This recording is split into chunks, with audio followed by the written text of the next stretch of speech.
a different topic. So you are part of the Intelligence Committee, and there's been a lot of discussion, as we talked about earlier, on North Korea.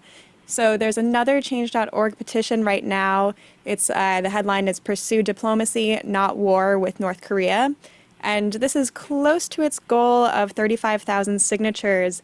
So a lot of people are looking for this route with North Korea. And what is your response to that?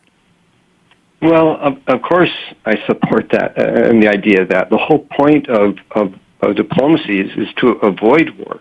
And I was a former Air Force pilot. I served for 14 years. 4 of my brothers have served, and much of my family. Believe me, I know, as a former military officer, and a guy, as you said, a guy who sits on the Intel Committee now and spends an awful lot of my time traveling around the world looking at this. I know how hard we've been on our military and on our military families for the last 16 years or so.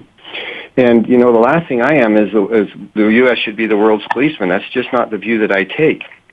Mm-hmm. But on the other hand, we have this very dangerous situation developing in North Korea, where we've got one of the most evil despots who's ruled in the last several generations, who is committed to having nuclear-tipped ICBMs that are capable of striking U.S. cities. And by the way, not just 1 or 2 U.S. cities, but dozens and dozens of them. And we just have to find a way to stop him. When I was an Air Force pilot, and I'll say this very quickly, but this goes back to the mid-'90s, remember, Bill Clinton had an agreement with North Korea that they would stop from developing nuclear weapons. We failed in that. And then our policy was, well, we won't allow them to build ICBM missiles, and we failed in that. And we just can't fail in this last kind of line in the sand, and that is we won't allow them to put those nuclear weapons on those missiles that can reach the U.S. It's just so important for our security that we be strong in this right now. But part of it is diplomacy. In fact, a huge part of it is diplomacy. Sure. Well, and Congressman, I want to get your thoughts on China, because that seems to be the big elephant in the room. I mean, China is providing over 90% of economic activity to the North Koreans. So in some ways, is this almost like just basically a proxy war that's happening between China and the United States? And how would we get China to the table? Because President Trump has said a lot of things about China and trying to pressure them, but it doesn't seem like they're budging in any tangible way. I know that the sanctions they voted for, but it's sort of one of those things where the Chinese say one thing, but so often they do something else. Yeah, you're exactly right, and I'm so glad you brought that up, because that historically has always been true. Over the last 20 years, there's no question China has said one thing to us and then done something very differently.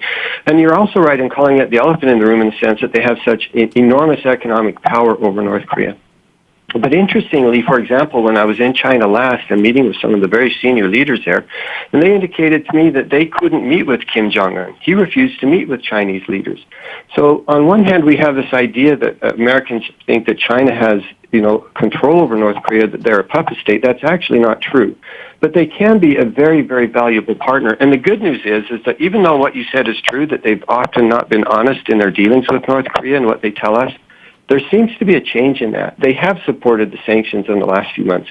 They recently indicated that they would work with us in cutting off financing to North Korean entities and North Korean businesses. But the question is, will they really do it? That's the question, because, maybe they won't meet with them, but they're still shelling out the dough, and that's how they're building. And the ICBM missile carrier that was launched, that was made in China. And it's in North Korea. So, I mean, if they wanted to do more, they could. And it's like a bad boyfriend that does the very bare minimum to just keep you hanging on, and then no substance, in my opinion.